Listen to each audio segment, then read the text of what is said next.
Episode opening സീനിൽ ആ മകലൻ അവനാണെങ്കിൽ എന്താ സംഭവിച്ചെന്നറിയാതെ അങ്ങനെ വണ്ടടിച്ച് നിൽക്കുകയാണ്. അപ്പൊ അവിടുന്ന് അങ്ങനെ സൂം ചെയ്ത് നമ്മുടെ ലൂഫിയൻ ടീമിനെയും കാണിക്കും. അവരാണെങ്കിൽ സേഫ് ആയിട്ട് ആ ഫിഷുകളുടെ ദേഹത്ത് ലാൻഡ് ആയിരിക്കുകയാണ്. യെസ്, ജയിച്ചു നമ്മളെന്ന് പറഞ്ഞ് ഇപ്പൊ ഇവാനും ലൂഫിയും പ്രിസണേഴ്സും എല്ലാവരും തുള്ളിച്ചാടും. ജയന്റ് ആണെങ്കിൽ ആ ഫിഷുകളെ എല്ലാം നോക്കി എന്തോ ഒരു സൈൻ കാണിക്കും. അവറ്റകളാണെങ്കിൽ നമ്മുടെ ആൾക്കാരെ കറക്റ്റായി ഇപ്പൊ കപ്പലിലേക്ക് അങ്ങനെ തട്ടി വിടുകയാണ്. അങ്ങനെ കപ്പലിലേക്ക് എത്തിയ നമ്മുടെ ആൾക്കാരും പ്രിസണേഴ്സും എല്ലാവരും തുള്ളിച്ചാടാൻ തുടങ്ങും. ജയന്റ് ആണെങ്കിൽ ഉടനെ ടെൻഷനായിട്ട് പറയും, നിർത്തടാ നിങ്ങൾ, സ്റ്റോപ്പ് ദ ഫക്ക്. നമ്മൾ ഇതുവരെ ഇവിടുന്ന് രക്ഷപ്പെട്ട് പുറത്തേക്ക് പോയിട്ടില്ല. ആദ്യം നമ്മൾ ഇവിടെ നിന്ന് രക്ഷപ്പെടട്ടെ, അതിനുശേഷം എൻജോയ് ചെയ്യാന്ന് പറഞ്ഞ് അവരെ വഴക്കു പറയും. ഇവിടെ ഇവാനാണെങ്കിൽ ഇപ്പൊ എനിസുമ പെണ്ണിനെ നോക്കും. അവൾക്കാണെങ്കിൽ ബോധമില്ല. ഉടനെ അവന്റെ ടീമിനോട് കപ്പലിലുള്ള മുഴുവൻ മെഡിക്കൽ കിറ്റും അവിടേക്ക് കൊണ്ടുവരാൻ പറയും. അതിനുശേഷം അവരെല്ലാവരും ചേർന്ന് അവൾക്ക് ട്രീറ്റ്മെന്റ് സ്റ്റാർട്ട് ചെയ്യും. മറ്റൊരു ഭാഗത്ത് പ്രിസണേഴ്സ് അവരാണെങ്കിൽ വിളിച്ചു പറയും, ഇനി ഞങ്ങൾ ഇമ്പിൾ ടൗണിലേക്കില്ല, ഞങ്ങൾ പഴയതിനെ കഴിഞ്ഞു ഹാപ്പിയായി ഞങ്ങളുടെ ഫാമിലിയോടൊപ്പം അട്ടിച്ചു പൊളിച്ച് ജീവിക്കുമെന്ന് പറയും. ഉടനെ ബഗ്ഗി അവിടേക്ക് വന്ന് നിങ്ങളെ രക്ഷിച്ചത് അതാരാണ്, അവരുടെ പേര് ഉറക്കെ പറയാൻ പറയും. ഉടനെ അവരെല്ലാവരും ഒറ്റ സ്വരത്തില് അങ്ങനെ വിളിച്ചു പറയും, ഞങ്ങളെ രക്ഷിച്ചത് അത് ബഗ്ഗിയാണ്, ബഗ്ഗി. അപ്പൊ അവിടുന്ന് അങ്ങനെ സൂം ചെയ്ത് ആ വാർഡനെ കാണിക്കും. അവന് മനസ്സിലാവും അവൻ ചെയ്ത തെറ്റുകൾ അതെന്തൊക്കെയാണെന്ന്. ഒരാവശ്യമില്ലാതെ അവൻ ആ പഴയ വാർഡനെ അവരെ തുറന്നു വിട്ടു. അങ്ങനെ ഒരുപാട് മണ്ടത്തരങ്ങൾ കാണിച്ചുകൊണ്ടാണ് അവർ രക്ഷപ്പെട്ടത്. പക്ഷെ എങ്കിലും ഞാനിവരെ വിടില്ല. ഗേറ്റ് ഓഫ് ജസ്റ്റിസ് അതിപ്പോഴും ക്ലോസ് ആണ്.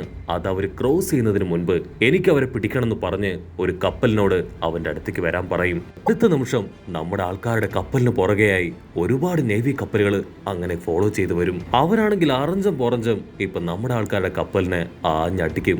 ആദ്യത്തെ അറ്റാക്കിൽ തന്നെ ബഗ്ഗിയുടെ ബോഡി പീസ് അത് 4 പൊട്ടും. പക്ഷെ ജയന്റ് ജിംബൈ ആൾ ചില്ലറക്കാരനല്ല. ആളാണെങ്കിൽ കപ്പൽ അങ്ങോട്ടും ഇങ്ങോട്ടും വെട്ടിത്തിരിപ്പിച്ച് ഓരോ അറ്റാക്കിൽ നിന്നും രക്ഷപ്പെട്ട് മുൻപോട്ട് കുത്തിക്കും.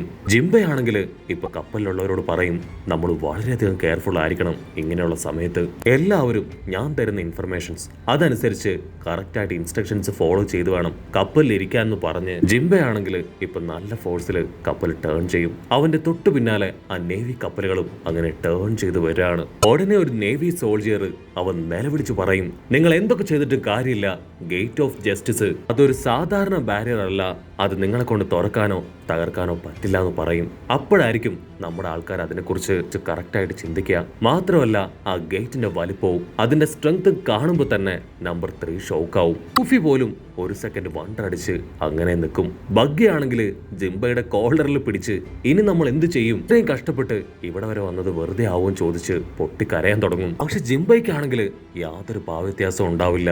ഇവിടെ ക്രൊക്കഡൈലും ലൂഫിയും അവര് പറയും, നമ്മുടെ മുൻപിൽ വേറെ വഴിയില്ല, നമ്മളും ഉള്ളത് ഒരു നേവി കപ്പലിൽ തന്നെയാണ്. സോ നമ്മുടെ ഫോഴ്സും നമ്മുടെ സ്ട്രെങ്ത്തും അവർക്ക് കാണിച്ചു കൊടുക്കണം. ഇത്രയും പെട്ടെന്ന് അവരെ തിരികെ അറ്റാക്ക് ചെയ്യാൻ പറയും. അത് കേൾക്കേണ്ട താമസം എല്ലാവരും ആ കപ്പലിലുള്ള സാധനങ്ങളൊക്കെ എടുത്ത് തിരികെ അവരെയും അറ്റാക്ക് ചെയ്യാൻ തുടങ്ങും. പക്ഷെ നേവി കപ്പലുകളാണെങ്കിൽ ഒരുപാടുണ്ട്.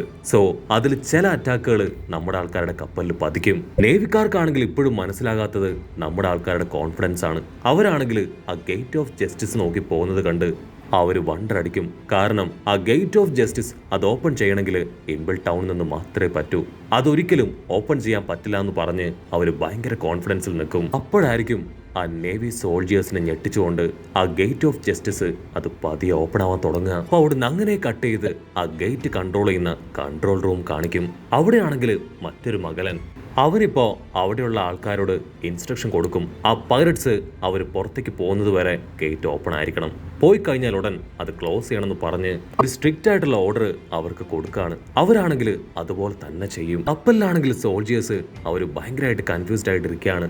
കാരണം വാർഡൻ മകലൻ ആളുടെ ഓർഡർ ഉണ്ടെങ്കിൽ മാത്രമേ ആ ഗേറ്റ് ഓപ്പൺ ആവൂ. ആളെങ്ങനെ ആ ഗേറ്റ് ഓപ്പൺ ചെയ്യാൻ ഓർഡർ കൊടുത്തു, ആളെ കുറച്ചു മുൻപ് ആ എൻട്രൻസിൽ കണ്ടതേ ഉള്ളൂ എന്നൊക്കെ പറഞ്ഞ് അവരിപ്പോ പരസ്പരം ഡിസ്കസ് ചെയ്യും. മകലിനാണെങ്കിൽ ഇപ്പൊ ഓടി കൺട്രോൾ റൂമിലേക്ക് വരും. അപ്പൊ അവിടെ മറ്റൊരു മകലൻ, അത് മറ്റാരുമല്ല സാക്ഷാൽ നമ്മുടെ ഡാൻസറാണ്. അവനാണ് മകലന്റെ രൂപത്തിൽ അവിടെ നിന്ന് അവർക്ക് ഇൻസ്ട്രക്ഷൻസ് കൊടുത്തത്. വാർഡനാണെങ്കിൽ നിലവിളിച്ച് പറയും, എത്രയും പെട്ടെന്ന് ആ ഗേറ്റ് ക്ലോസ് ചെയ്യ്. അവർ ആ ഗേറ്റിന് പുറത്തു പോയാലും ഗേറ്റ് ഉടനെ ക്ലോസ് ആയി കഴിഞ്ഞാൽ ചില ചുഴികള് അവിടെ രൂപപ്പെടും, അതിൽ പെട്ട് അവരുടെ കപ്പൽ തകരുന്നു പറയും. കാര്യം വഷളാവുന്നു മനസ്സിലാക്കിയ ബോൺക്ലേ അവനാണെങ്കിൽ ആ സർക്യൂട്ടിൽ ആഞ്ഞടിച്ച് ആ ഡിവൈസ് മുഴുവൻ അങ്ങനെ കംപ്ലൈന്റ് ആക്കും. അവിടെ അങ്ങനെ ബ്ലാക്ക് ഔട്ട് ചെയ്ത ഇവിടെ ലൂഫി അവൻ ആകെ ടെൻഷനായിട്ടിരിക്കുകയാണ്. ഇമ്പിൾ ടൗണിന്റെ എൻട്രൻസ് വരെ ആ ഡാൻസർ അവന്റെ കൂടെ തന്നെ ഉണ്ടായിരുന്നു. അതിനുശേഷം ലൂഫി അവനെ ശ്രദ്ധിച്ചില്ല. ആക്ച്വലി അവൻ കാരണമാണ് നമ്മൾ എല്ലാവരും രക്ഷപ്പെട്ടത്. സോ ഒരു കാരണവശാലും അവനെ വിട്ടുകൊടുക്കാൻ പറ്റില്ല എന്ന് പറഞ്ഞ് ലൂഫി ഇപ്പോ വലിയ ശബ്ദത്തില് അവിടെ പ്രശ്നം ഉണ്ടാക്കും. അത് കേട്ട് ജിംബയാണെങ്കിൽ ഇപ്പൊ ലൂഫിയോട് പറയും, മണ്ടത്തരം പറയാതെ നമുക്കിനി അവിടേക്ക് തിരിച്ചു പോകാനാവില്ല. ഓൾറെഡി നമ്മുടെ ഒരുപാട് ഫ്രണ്ട്സിനെ അവിടെ നഷ്ടപ്പെട്ടിട്ടാണ് ഇവിടേക്ക് വന്നത്. നമ്മുടെ മുൻപില് ഇനി ലക്ഷ്യം പൂർത്തിയാക്കാൻ അധിക സമയമില്ല.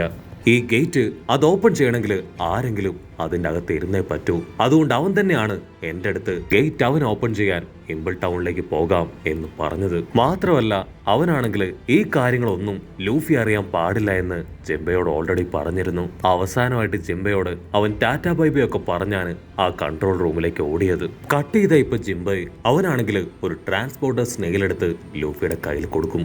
നിനക്ക് അവനോട് എന്തെങ്കിലും സംസാരിക്കാനുണ്ടെങ്കിൽ ഇപ്പൊ സംസാരിക്കാം. ഈ ഗേറ്റ് അത് ക്ലോസ് ആയി കഴിഞ്ഞ സിഗ്നൽ കട്ടാവെന്ന് പറഞ്ഞ് അവന് നേരെ അത് നീട്ടി നിൽക്കും. അതേസമയം ഇവിടെ ആ സോൾജിയേഴ്സ് ആണെങ്കിൽ കൺട്രോൾ റൂമിൽ എങ്ങനെയെങ്കിലും ആ സ്വിച്ച് റെഡിയാക്കാൻ നോക്കുകയാണ്. ഓൾറെഡി നമ്മുടെ ഡാൻസർ അവൻ ആ സർക്യൂട്ടും സ്വിച്ചും ഒക്കെ തന്നെ കംപ്ലീറ്റ് ആക്കിയതുകൊണ്ട് തന്നെ അത് റെഡിയാക്കാൻ കുറച്ച് ടൈം എടുക്കുമെന്ന് അവര് പറയും. വാർഡൻ ഇപ്പൊ ഫുൾ കലിപ്പില് അവന്റെ പോയിസൺ ഒക്കെ ഇജക്ട് ചെയ്ത് അങ്ങനെ നിൽക്കും. ഡാൻസർ ആണെങ്കിൽ അപ്പോഴും ഒരു കൂസലും ഇല്ലാതെ അവനെ നോക്കി ചിരിക്കുകയാണ്. ആക്ച്വലി നമ്മുടെ ഡാൻസറിന് ആരെങ്കിലും തൊട്ടാൽ മാത്രമേ ആ രൂപത്തിലേക്ക് മാറാനായിട്ട് കഴിയൂ. നമ്മുടെ ഡാൻസർ അവൻ ഹാനിയാബാലിന്റെ രൂപത്തിലേക്ക് മാറിയപ്പോ ഈ വാർഡൻ അവന്റെ കഴുത്ത് പിടിച്ച് ഞെരിച്ചിരുന്നു. ആ ടൈമിലാണ് നമ്മുടെ ഡാൻസർ അവൻ നൈസായിട്ട് ഇവന്റെ രൂപവും അങ്ങനെ സേവ് ചെയ്ത് വെച്ചത്. അവിടുന്ന് അങ്ങനെ ബ്ലാക്ക് ഔട്ട് ചെയ്ത ഇപ്പൊ നമ്മുടെ ഡാൻസറിന്റെ കയ്യിലുള്ള സ്നെയിലിലേക്ക് ലൂഫി വിളിക്കുകയാണ്.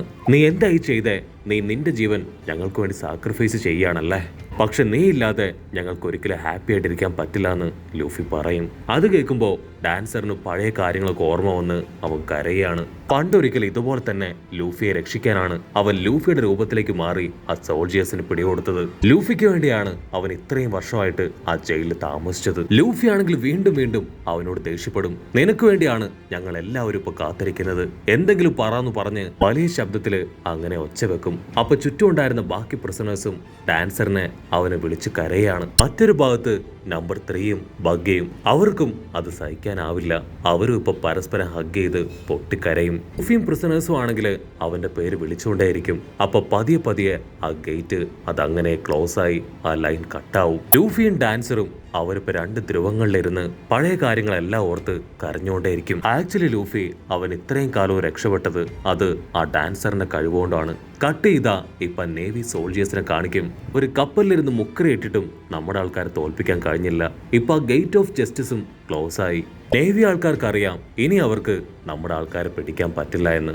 അതേസമയം നമ്മുടെ ഡാൻസർ ആണെങ്കിൽ കിട്ടിയ ജീവനം കൊണ്ട് ഓടി രക്ഷപ്പെടാനുള്ളതിന് പകരം ഇപ്പോ വാർഡനുമായിട്ട് ഫൈറ്റ് ചെയ്യാൻ അവന്റെ സ്ട്രെയിറ്റ് വന്ന് നിൽക്കും. വാർഡൻ ആണെങ്കിൽ ഒന്നും നോക്കില്ല, കൈ ചുരുട്ടി ബോൺക്ലേക്ക് ഇട്ട ഒറ്റ ഇടി. ആ ഒരു ഇടിയില് അവന്റെ കാര്യത്തില് തീരുമാനാവും. പിന്നൊന്നും അവിടെ കാണിക്കില്ല. അപ്പൊ അവിടുന്ന് അങ്ങനെ സൂം ഔട്ട് ചെയ്ത് ആ ഇമ്പിൾ ടൗൺ കാണിക്കും. അവിടുന്ന് ഇപ്പൊ രക്ഷപ്പെട്ടിരിക്കുന്നത് 241 പ്രിസണേഴ്സ് ആണ്. അവസാനമായിട്ട് ആ ജയിൽ മാനേജർ അവനെ കാണിച്ചുകൊണ്ട് ഈ ഒരു എപ്പിസോഡും അവസാനിക്കുന്നു.